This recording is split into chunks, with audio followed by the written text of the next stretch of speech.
We say what they can't radio. This is the breakdown. Give it to you, don't care how you feel. This is the breakdown. Give it to you so you know it's real. This is the breakdown. Give it to you how we give it to you. This is the breakdown. Yeah. This is the breakdown. The real is back. Some ain't hearing that, but they know the feel is back. The ill is back. Them talk this and that, but we like to stick to facts. Check your Google apps. The DJs ran the raps. You asked them to spin it back. Across the map. Parties we had them on shakedown. We came to talk up. This is the breakdown.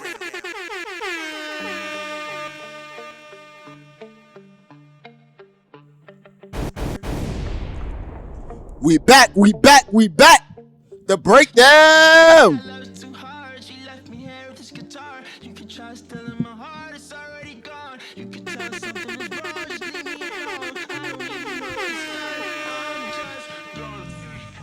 Young Michael said I can't get too deep into it. But we are back with the Breakdown podcast. I am blessed and beloved host Skills alongside my co-host Young Michael. What's going on, my good brother? Bow! Young real estate nigga with an attitude.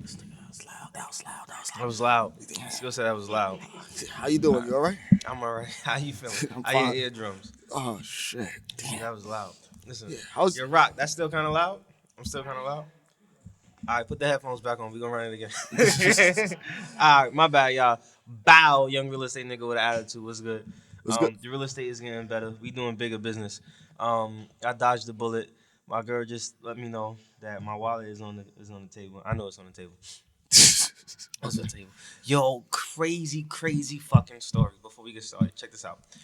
I went home. All right, so if y'all haven't realized this yet, I don't like coming on the show and looking just any kind of way. Now, granted, there was like 2 episodes. I was like really in a fucked up mood, but whatever. Anyway, my shoes are still on point. Mm-hmm. They still out. Y'all can check. Anyway, yo, I changed my outfit. I left my wallet at home. Mm-hmm. I had somebody in my car needed gas. Bro, we almost didn't make it. Wait, here? We almost didn't make it, bro. Yo, I was like, oh, yo, look. Yo, you got Cash App?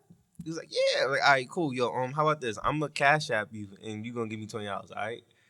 He was like, for real? I was like, yeah, son, because I need gas, bro. Just like that. I almost didn't make it.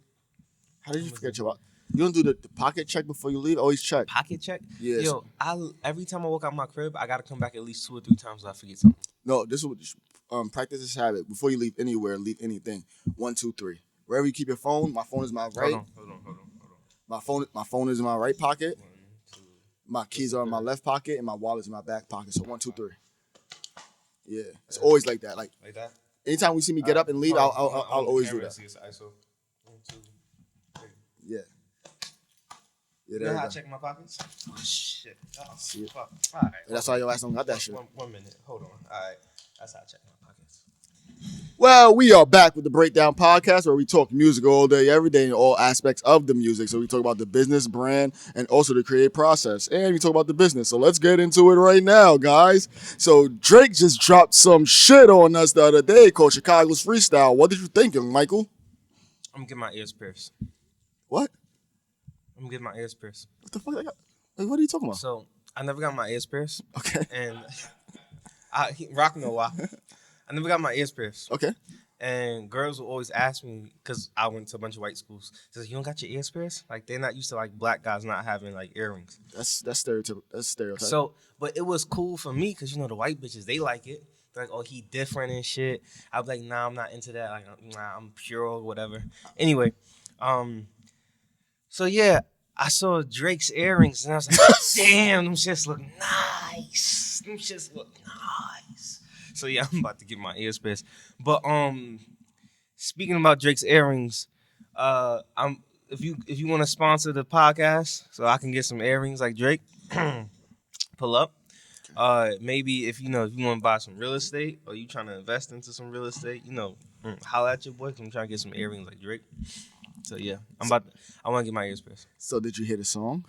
Of course I heard the song, but those earrings, man, I need to get some earrings. How do you feel about the song? I need to get my ears pierced. All right. Yo, I don't get excited for music that much. Of lately, I have not been getting really excited for music, right? Like I've been in a funk creatively. Pull up. I've been all out of it musically. Like my ear hasn't been sonically there. I've been more focused on potting and just building my brand and getting shit ready for the release of my beat store, whatever. So yo, I heard this shit. Oh my God, Drake. I don't even want to break the song down. Dude, you got a 10 out of me. You might get a 20 out of me for this one, yo. It's this different lanes when you enter that pocket, when you enter that lane of you rapping and you talking your shit and you talking your toxic shit too. Like, yo, 2017 was crazy for me too, Drake. Yo, I felt this shit, yo. But that's all I got to say about it. Go ahead, tell me what you think. You know, actually, I don't think this was a 10. I don't think it was a 10. You know, I give out so many 10s that now I can't give out any 10s because you and Rock, y'all be looking at me funny when I give out 10s. So you know what? It's not a 10. It's an 8.5. Okay. It's an 8.5. Why? You didn't explain how you feel about the song. It's alright. It's alright. Drake does what Drake does. I'm over it. I'm done. Yo, Rock, is he under the weather? You got the coronavirus? Wildin'. Nah, you might be sick, son. Nah. You might be really sick. All right. So when I actually. I really now I'm actually like paranoid about giving out 10s because you and Rock act like there's no such thing as a 10. There is, but you can't just give it to everybody. Like I gave it the 3 out of 7. you didn't give it. That's go ahead, continue. That's what. Continue. Skills almost had a nigga moment. Yo, continue. Go ahead. All right. So this is Drake, y'all. We already understand what's happening. It's a 10. Okay, it's a 10. I feel like Drake is definitely trying to pull a classic out. The album? Yeah, I feel like he's trying to get us ready for like some shit. It's probably gonna be. I ain't gonna lie. So I think Drake's best album was Nothing Was the Same, right? The second album after Take Care. No.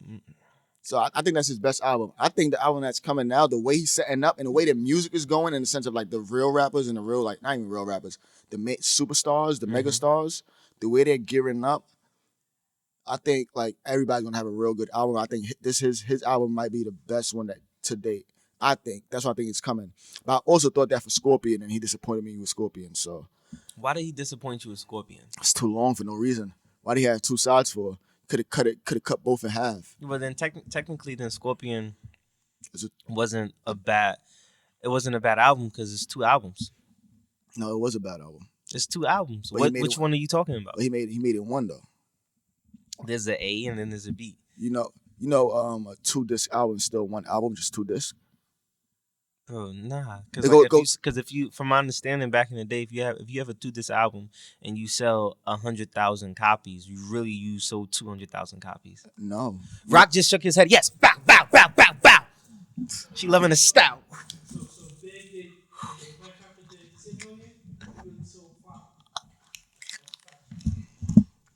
Oh, you happy?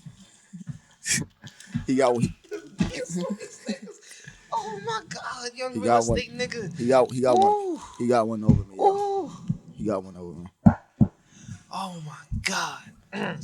Damn, that's how it feels to be me. Oh yes. That's how it feels to be me. Also, it counts as on your contract. It counts as 2 albums. So let's say if you had a 5-album deal or 3-album deal, and you did a double album. That's 2 albums. This is why Drake said in the album he was sitting back on the couch because after this the deal is done. Yo, anyway, young real estate nigga, I'll be paying attention to the numbers. Pull out your calculator. All right. So with that being said, so Skills. With that being said, don't worry about it. I got you. With that, because I know you didn't really understand that one. So, yeah, guys. With that being said, we're now transitioning. Oh my God! Wow, you guys, did you see that? Please, somewhere in the comment section, please, somebody mark this day. This is March 4th. This is March 4th, but by the time you guys see it, it might be what? It's gonna be March 7th. March with 7 plus 4, 11th. March 11th. March 11th. God damn, man, this is an important date. Okay. This is an important date. All right, go ahead, continue, my brother. Oh man. All right, so now we're back. Ouch. All right, ouch. And we're back with the real. I said real is real. The real is what? We come back to the Real BreakDown podcast. The Real BreakDown podcast. So now we are back to the BreakDown podcast where we discuss music and the business aspect of music. And the main topic of the week. Where's this DJ week- Train? Where's DJ Train? Yeah, I think he's home. let's bring Train on the episode. Sure. Why though? Because Train is a DJ, Mm-hmm. right? How do DJs now make money in this like in today's age? Oh, Are DJs still as influential as they once were 25 years ago? All right, I can bring him on. We can bring him on. We're, Does Train do events and like shows and stuff like yeah, that? Train probably DJing right now. Oh, shit. My Afro bad. Tuesday. My bad. Shout out Afro Tuesdays every Tuesday at 333 Lounge, hosted by my man JR. Shout out to you, my good brother. Oh shit. You know, Oh shit. plug him. Oh shit. Plug. But Really on the plug. but this week's main discussion, I main got skills topic. Tripping up. You saw that rock? I got skills tripping up. He's like, This week's main topic is Double contracts. album, 2 sides. So Young Michael's a contract man. He's a paper man. No, I'm not. Yes, you are. No, I'm not. Yes, you are. Why you gonna yell at me? Shit. All right, today's not gonna be. This gonna be a rough episode for skills today. It's gonna be a rough episode. Where's my gunshot at? Bow! I lost my gunshot. I took it off by mistake. All right, so this episode of the BreakDown podcast, we're gonna talk about contracts. So if you don't know, Meg Thee Stallion is in 60-40. 60-40. Yeah, that's what I'm gonna call it. 60-40. What are you talking about? You didn't see the paperwork? No, I didn't see the paper. They get 1501 gets 60 off top, like off rip. They get 60. Okay. Then she gets 40, and out of 40, she has to pay all the expenses. that they supposed to pay for? Oh, I didn't. See, oh my goodness. Yeah, okay, now I don't get me wrong, you guys. I'm not laughing at Meg. I'm not laughing at Meg Thee Stallion. I am. Well, I want a feature. You might not want a feature. That's okay. I'll send her a beat. Cool for you. I don't have any beats, so I'm out here looking for verses, giving verses and shit. I'm trying to, y'all trying to go on tour, hit a nigga up. Anyway, I laugh because from a business perspective, it's lucrative for 1501. Not to mention they signed her for $10,000. This is an extreme return on investment.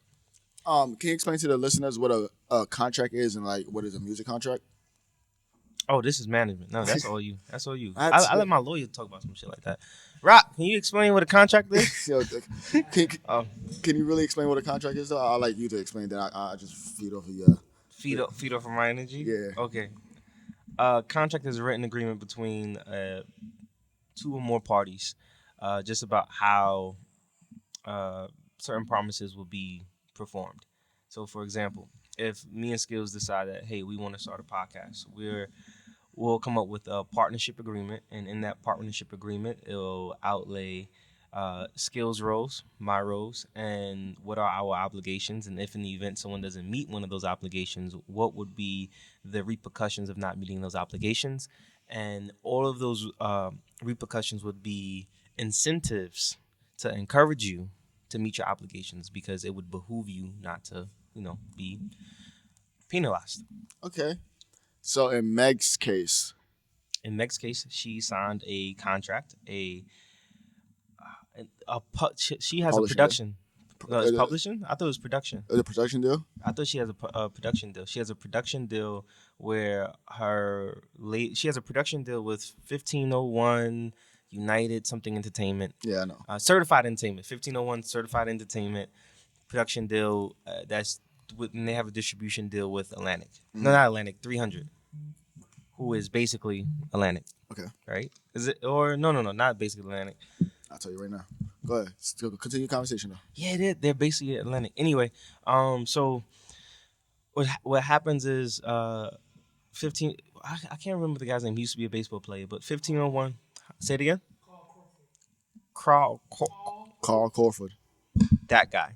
So he signed Meg for $10,000. Long story short, he gave her an advance of $10,000. So basically, and it's essentially when she didn't have too much cash, she didn't have any money available to her, he advanced her $10,000, As you should. and in return, he wants 60% off 60% off of all her album and record sales off the top. This includes features and stuff like that. And she would get the remaining 40, but out of her 40, she would have to cover the expenses. Yeah. And from my understanding, according to her contract, all of her show money doesn't get paid directly to her, but directly to 1501, and then they distribute the funds. Yeah. So it is 1501 has a production deal, but she's signed to 300 Entertainment for her publishing. So she has two deals then, essentially. Yeah, basically she's signed to 1501 Certified Entertainment, and they're under 300 Entertainment, and they get the publishing. So now, how does this work? Where, let's say, I have a production deal with you, and then you have a publishing deal with So like Rock. So they, regardless of the fact, Yeah, Rock's like, no, don't do that.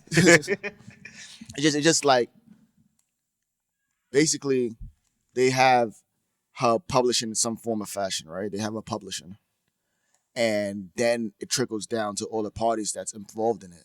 So they take 60%. Now, say if 300 Entertainment has a 50-50 deal with them, they would take 30 of the 60, and they'll keep the other 30 of the 60.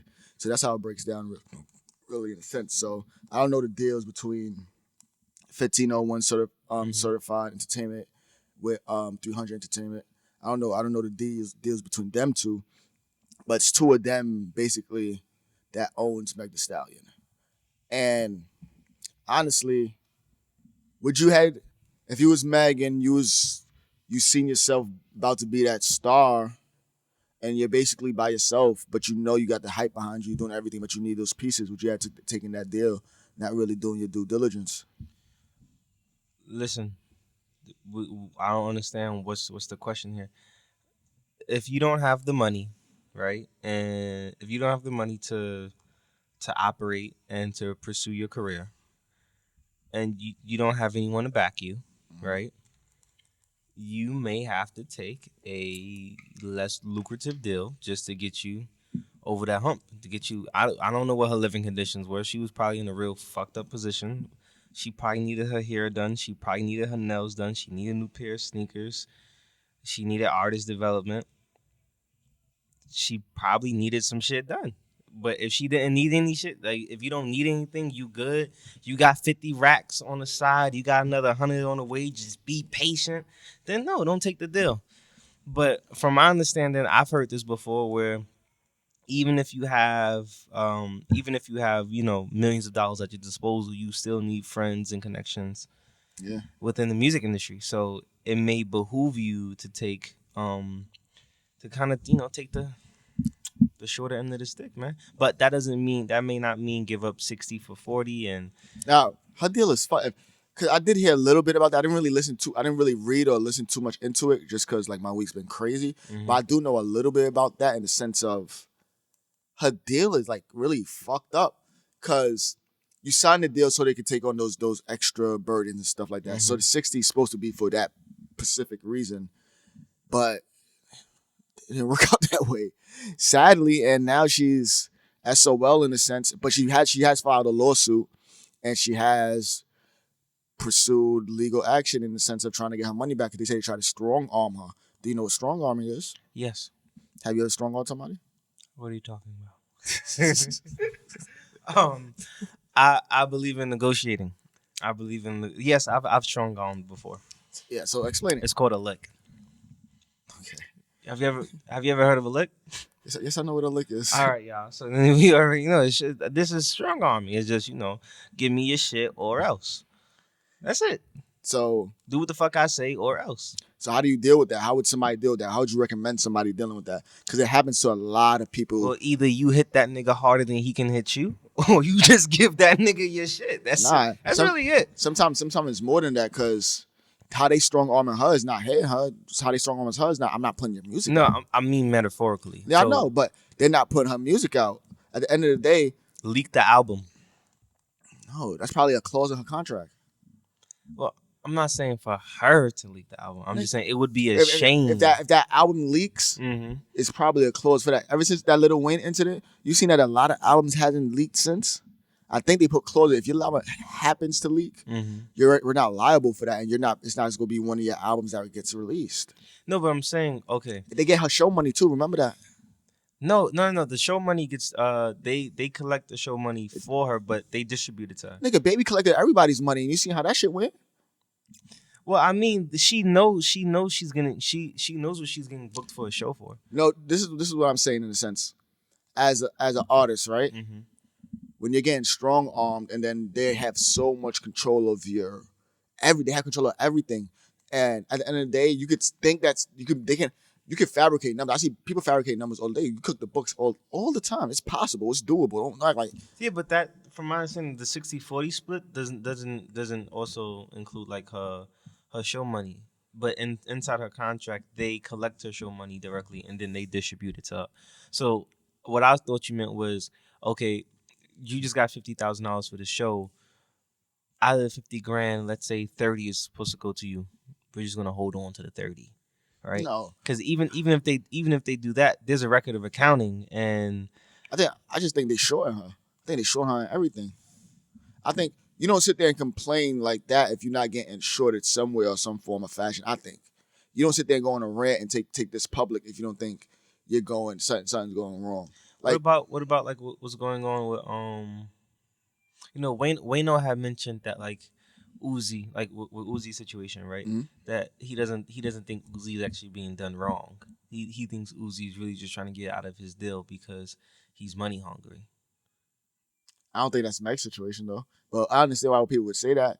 But you also got to think about like people like Uzi is a touring act, so he probably not seen as much. Like I know DJ Drama, you signing Uzi, you're one of the you're one of the heads of the mixtape era, and you're recognized as one of a great producer and a great mind in music. And you seen this kid, Little Uzi, and he's like, yo, he's so different. And he makes good music, and he goes on tour. He probably body this shit. So I know you'd put that in your clause. Like I had to get some of your show money. If you already got all this behind you, but you need some backing, your leverage is what you got. But as a label, me as an exec, I'll definitely put that in my shit. Like, I have to. Cause I remember, look at the Tory Lanez situation. Tory Lanez is finally coming again. He dropped, in total, he's dropped 12 projects on the Interscope, right? And is it Interscope? Whatever label he's under. If it's not Interscope, it's one of them. But he's dropped 12 projects under them. And he dropped 11 projects. It's about to be his 12th project, New Toronto 3. It's about to be his 12th project. And now he's finally getting out his contract. And he said it was a 5 contract, it was a 5 album contract. So he had a 5 album deal, right? Mm-hmm.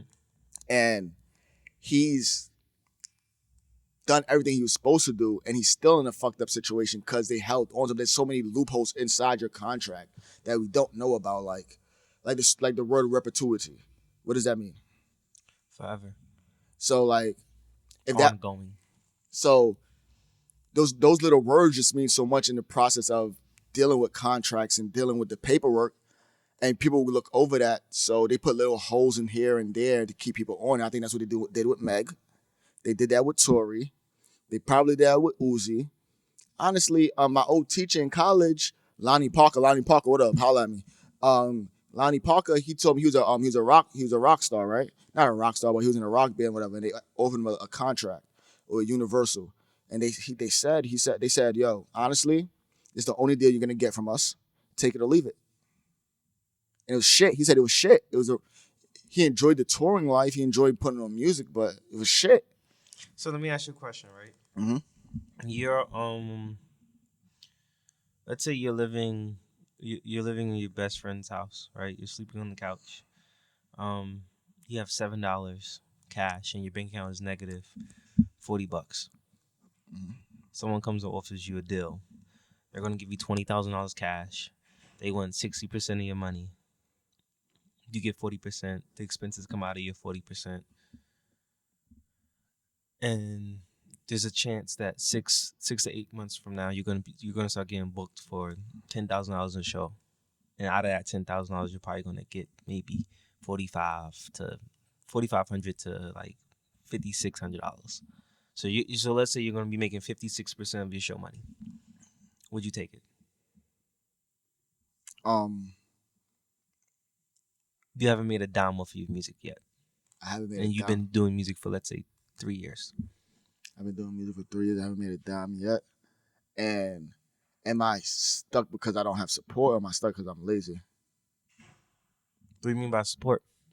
I don't have Your friends believe in you. No, support is having a team behind you. Believing in somebody, support comes in many different facets. And many Yeah, they different push your shit. Their friends, they push your shit. No, I'm talking about, nigga, I don't need somebody to push my shit. Like, this is one thing you gotta get. People, support isn't somebody just posting it, sharing it. Support is somebody there with you through the whole process, helping you out, giving you honest advice, sitting there with you, thinking through the process, sitting there doing most of the work with you, and that's how you develop a support system or a team. They don't have to write the music or anything like that, but they're there actually behind you. And whenever they go out and a conversation is had about music, some form of fashion, you come into it. That's what support is. If you have that and your music is actually good and you're not a plant and they don't plan on making you a plant, because I think Lil Nas X is a plant, but I think he got I don't even know his deal, but I think he's a plant. That's another conversation. But me saying that is, if I have all that and you say I don't have no leverage. I don't have no leverage, so I'll probably take the deal.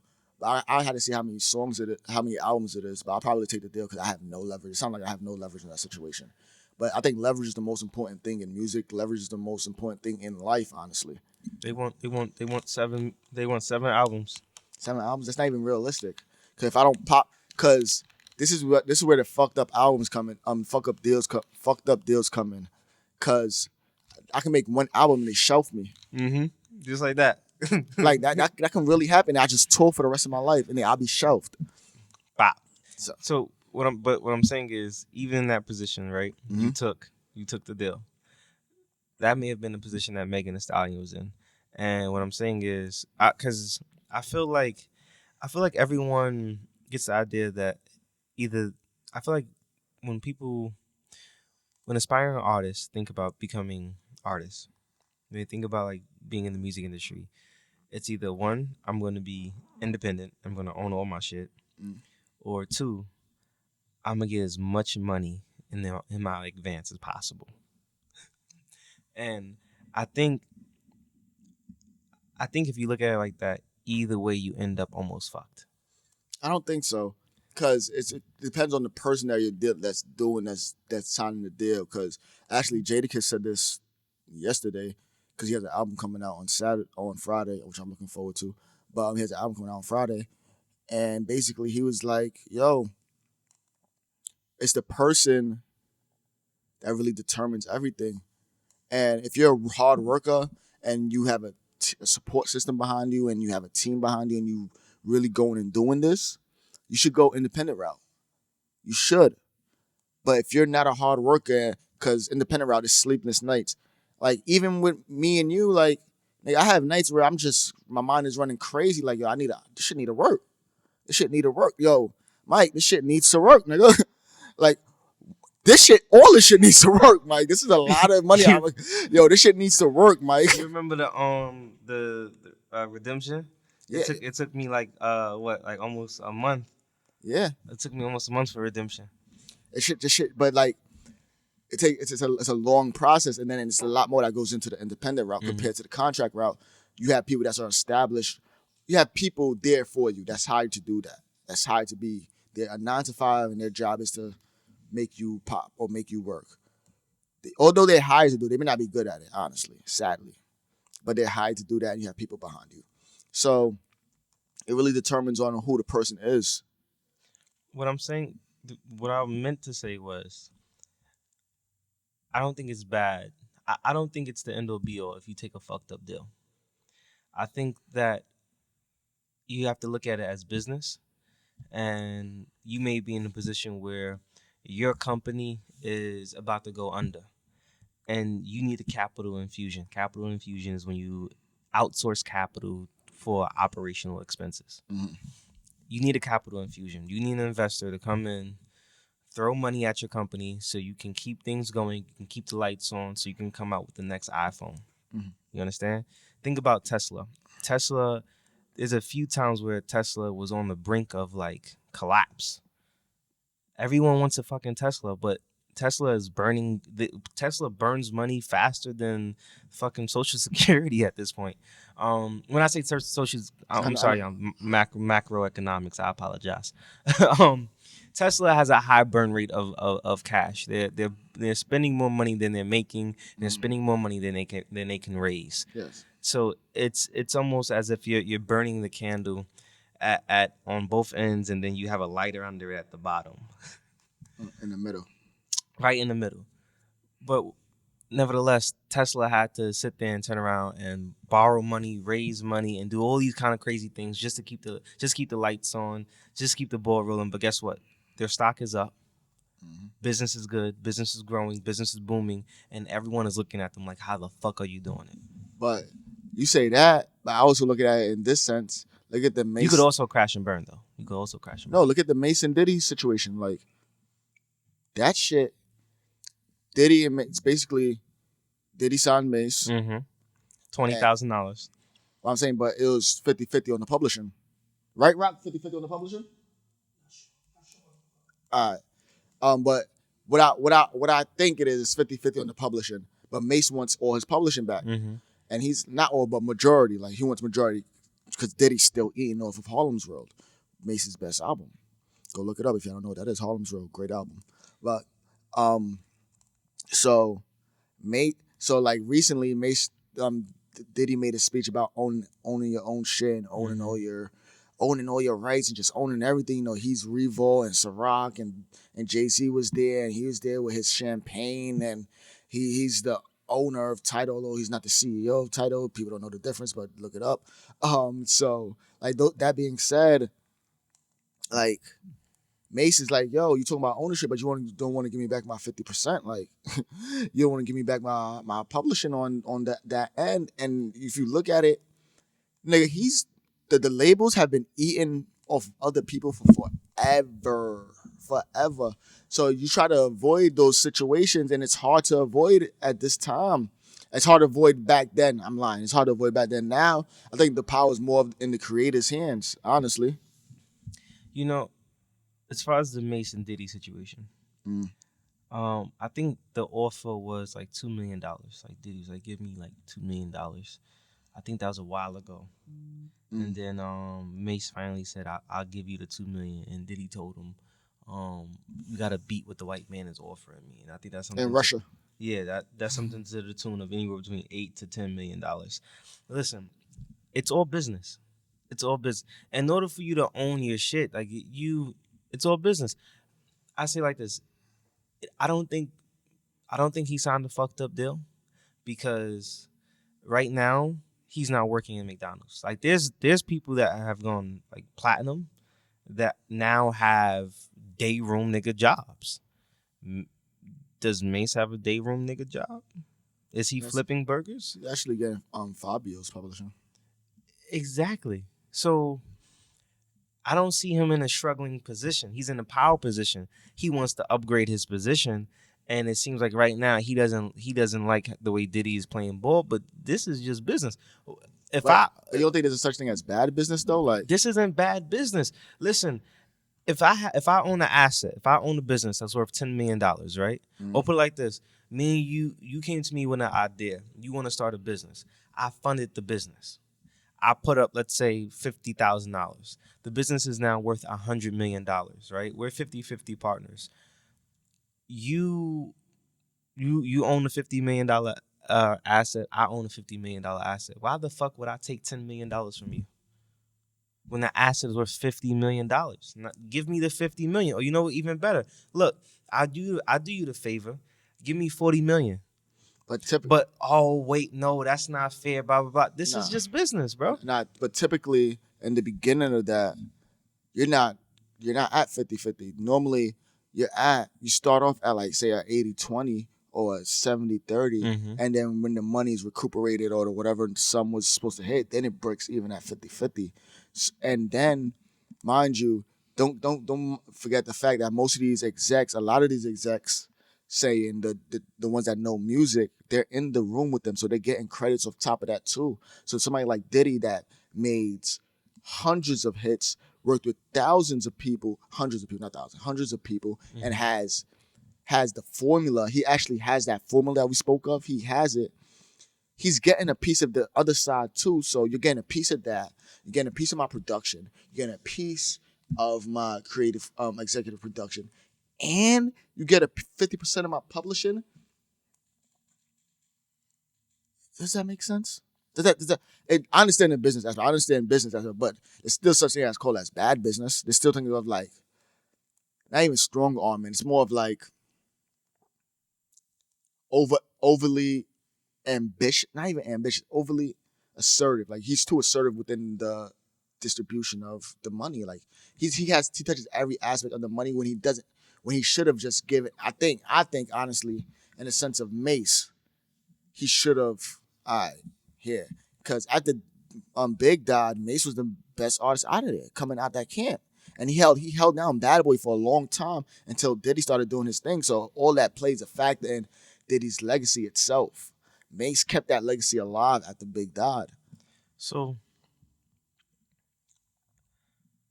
are you saying so he should just then give him the publishing out of good faith? It happens all the time in music. Or let him buy it back. It happens all the time in music. But he didn't say that he couldn't buy it back. He just said, at least meet this guy. Nigga, he was being an asshole. He know he can't buy it back. At that point, he probably was in a position to buy it back. Now he's probably not in a position to buy it back. Because as time passes, it appreciates. It doesn't decline. Publishing does not decline. Especially somebody like Mace, especially in the time that we are now where we look for that, at times we look for that nostalgic feeling. And don't mind you how many people are sampling Mace to this day. There's no finance options on that. Like you can't take out a business loan to acquire an asset like that. So you'll take a $100,000 $20 million loan. But no. The asset is worth $8 million. It generates $800,000 in annual revenue, right? Mm-hmm. It's at a 10%. It's at a 10 cap. Long story short, that's capitalization rate. So the return on investment is 10%. I'm pretty sure a bank would be willing to finance that, or an investment house would be willing to finance that. Along the lines is, let's say Mace puts up 10% of the money. So he put out of $8 million, he puts up $800,000, or let's say he puts up 20% of the cash. So he puts up $1.6 million. The other, what is that? $6.4 million to be financed by investors. And then now he cuts he does like a 80-20 split with them, and eventually he just buys them out. That doesn't sound too bad. Rather than just saying, Diddy's being a dick. But this is what I'm saying with that in the sense of, why don't he call Jay, since Jay is fucking the HR? Why don't call Rock Nation, since Rock Nation is the HR of fucking hip hop right now? I'm dead ass. Hove got this shit on lock. Matter of fact, he just signed a management deal with Hove. But he's not making music. They're typically sign people that makes music. So then why don't he just leave the fucking music business alone and just try something else? Nigga, that's what he knows. So you'll tell a carpenter to leave building alone? You tell what? A carpenter. Well, you just say he's not making any music. But he's still doing the business side of it. He's still doing the business side of things. That's all he knows. Then get your fucking bread up and then come see Diddy later. This is what or work out an installment plan with Diddy. Look, okay, you want $8 million? I'm gonna pay you the $8 million over 10 years. Give him a check for $800,000 a year in 10 years. I think no, Diddy would never do that. Diddy's not gonna rely on that because he wants the money now. He wants the whole lump sum now. Well, then I suggest he takes out a fucking loan for $8 million. You know how much Rihanna and Russell Wilson bought Ciara's publishing back. Russell Wilson's her husband bought Ciara's publishing back. How much you paid for it? $65 million for his wife. For it was her anniversary or birthday, one or the other. He bought it for her. Rihanna paid, if I'm not mistaken, 80-something million for her publishing. And how much does how much does she collect on $80 million? I didn't look into all. I think she's making she's making close to like two a lot. I could tell. Let me look that up right now. I forgot the So exact number. and the reason why I asked how much is she making off of her publishing is because the asset has to the income has to equate to the price. So for example, if you're making $1 a year on $100 purchase, that's 1%. You might not want to make that purchase. Mm-hmm. You might want to buy something that's a little more lucrative. Like for example, if you pay $10, then you get $1. You get $1 a year. That's 10%. So if you put up $1 million, that's $100,000. You put up $10 million, that's $1 million. $1 million, you could live off of that every year. You could live off $1 million a year and be comfortable, depending on your type of lifestyle. $100 million and $100 million, and you make $10 million a year. Rihanna's 14.5 million a year. That's a good investment. That's almost a 20%. Oh, okay. So wait, 80 million and 14 and what? 14.5. 14.5. You know what's crazy? Yo, that's like I think that's like a 17 and some change. That's like almost like an 8. Damn, that's good.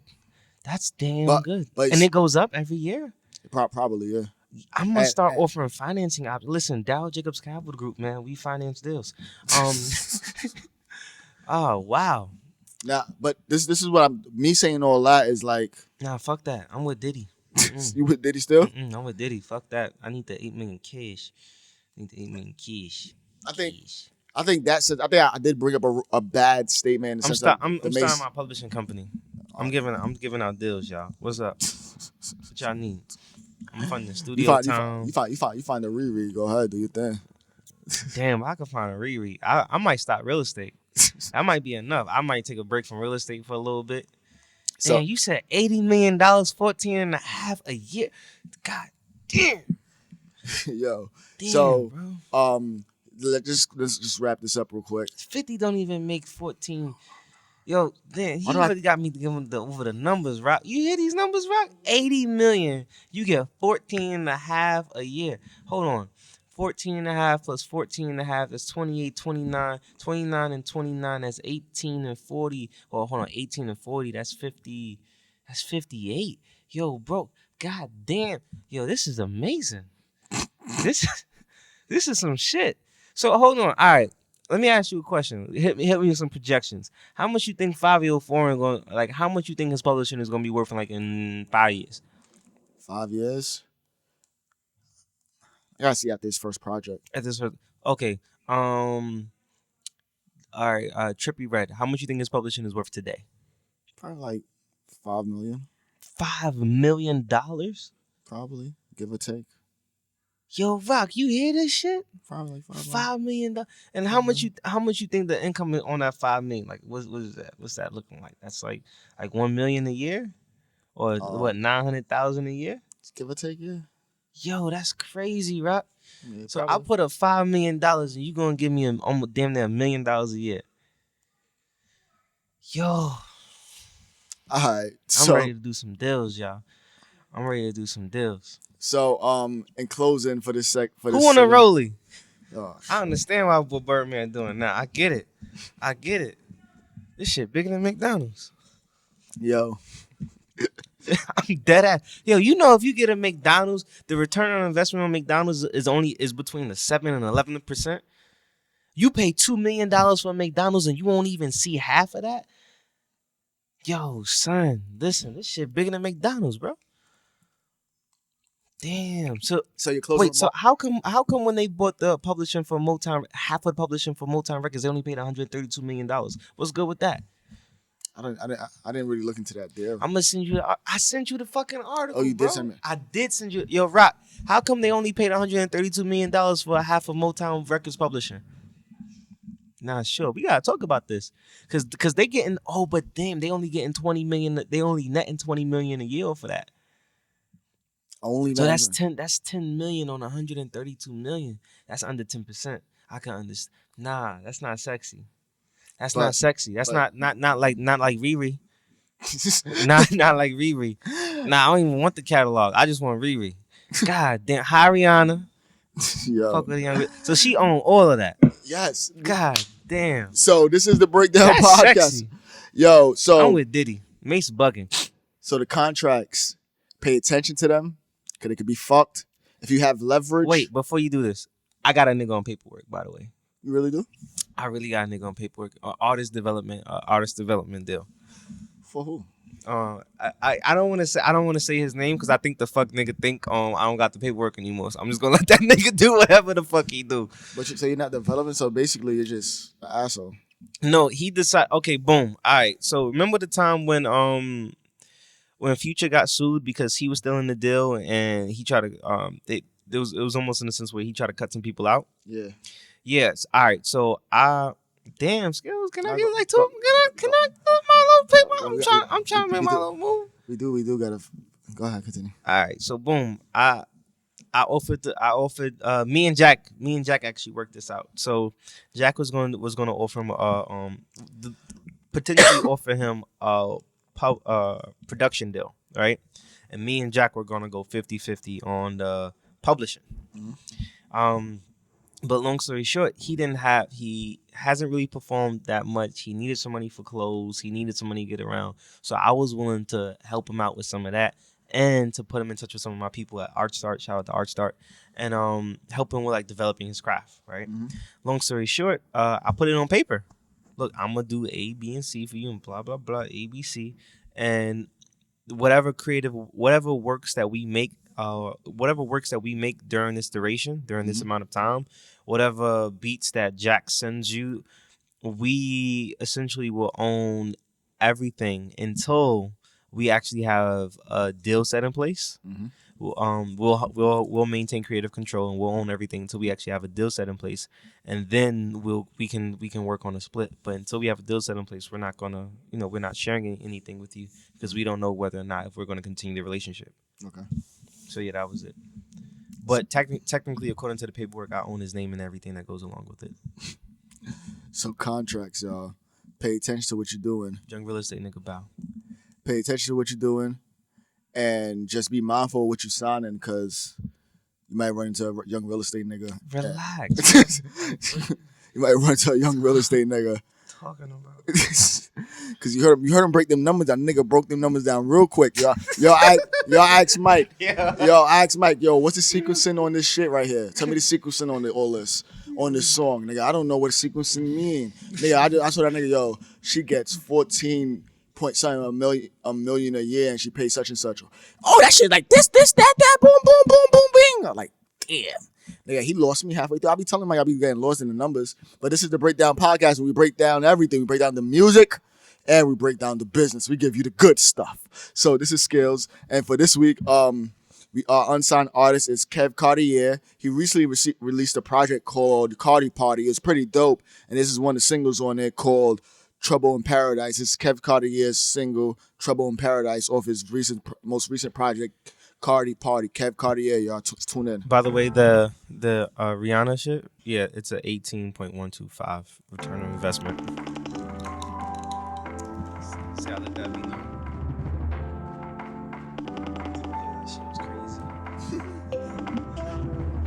Phone every night to see who hang up first. I just had to see if you would say it first.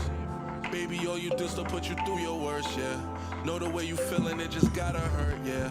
Till my gang out, came up out the dirt, yeah. We had plenty dimes, put the dollars first, yeah. Ayy, niggas, envy gotta hurt, yeah. Ayy, problems with me, know what's next, yeah. And I hope you never change on me. I hope you stay the same on me. Don't do them things to me. Don't lie, don't cheat, don't blame on me. Don't sneak, don't diss, no mood swings. Don't post on IG to prove things. When you get where you need to go, don't neglect here, but we ain't got no time to look back, no. Moving forward when they ask, no. Lil' mommy from the back looking platinum. What's happening? Are you down? I need action. Tell you when I make it back home, babe. I'm on the road, just stay up late. I'll be there and I'm close, just stay awake. Said she changing the clothes, cause it's getting late. Sent your Uber, be there in 2 minutes, babe. Yeah. We waited too long for this. And you spent way too long with that. I'm glad to see you made it back. Yeah. You left your mom and your kid back home. You made a way when they said you won't. You came a long way, girl, on your own. You brought your best friend with you for support. Yeah, I got my niggas. Which one do she want? Ayy, we slide away, forget we in this club. Ayy, yeah. Meet me and fuck me in the party. Meet me and fuck me like you're sorry. I know that you lit off that Bacardi. Couple things I said you don't respect that, yeah. Maybe that's the reason you don't text back, yeah. It makes no sense at all. Like, you shouldn't even worry about no other nigga. You're not even my nigga. Like, until we figure that out, then you can start questioning me about shit. But I don't understand how you questioning me about shit, and you not like worry about yourself. Yo, she bodied that shit. The first Thanksgiving, it was fun. Your little cousins running all around us. Caught us in the bathroom fucking up, Caught your head in the sink downwards. We was in love and afraid. We wasn't in love in a way. It turned out the bad way. At least you could say that you had me. You mad though. 2 cups, 2 shots, 2 more to love. I had enough, she wanna, We came a lot, 2 more for love. Took 2 more shots, 2 more than She would do that. That's woman shit. yeah, I'm mourning her. Cause I killed the pussy, I'm mourning her, yeah. Is it a double standard?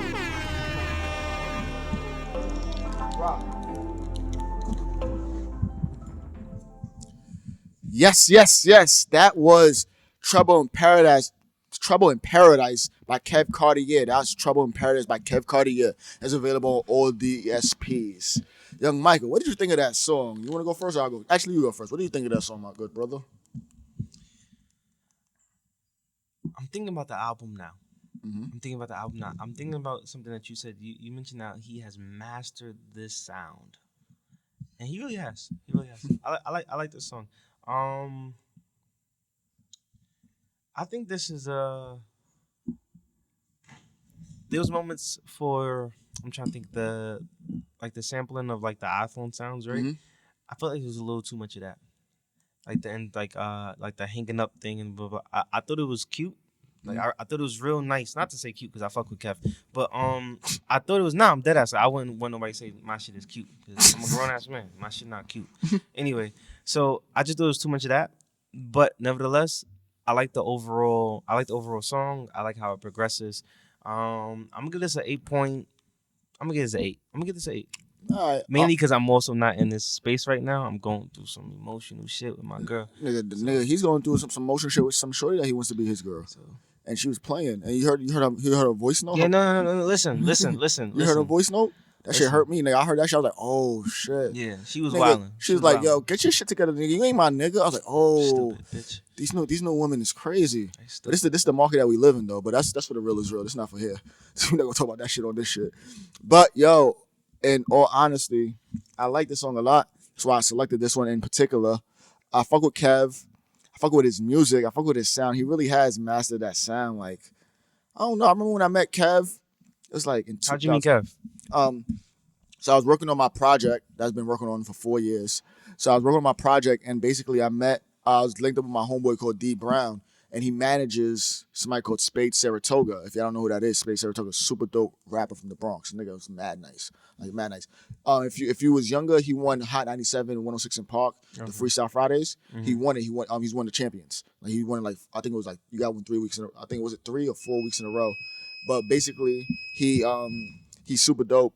And that was his manager, and we met at Kev Cartier's studio, and that's where I met Kevin. I was like, yo, Kev, this, that, to the third, and he's like, we're just keeping contact. We've been just like, we talk here and there. We don't talk often, but we talk here and there, and niggas just super dope. But that song, like, it just resonates a lot with the times. Not in the sense it don't really resonate with me, but the times itself and what's going on, and how women are moving, and how they just like shit. The game just flipped. The script has flipped. Mm-hmm. That's that, and he just hit that on the head right there. So I think that song itself, "Trouble in Paradise," I give that an 8. I give it an 8 only because like I just want to hear different sounds from Kev now. I know he can do this real well. So like I'm applying pressure for him to like, give me something else now. Now give me something else. I got this. I know you can do this. You've mastered this. This was his first project?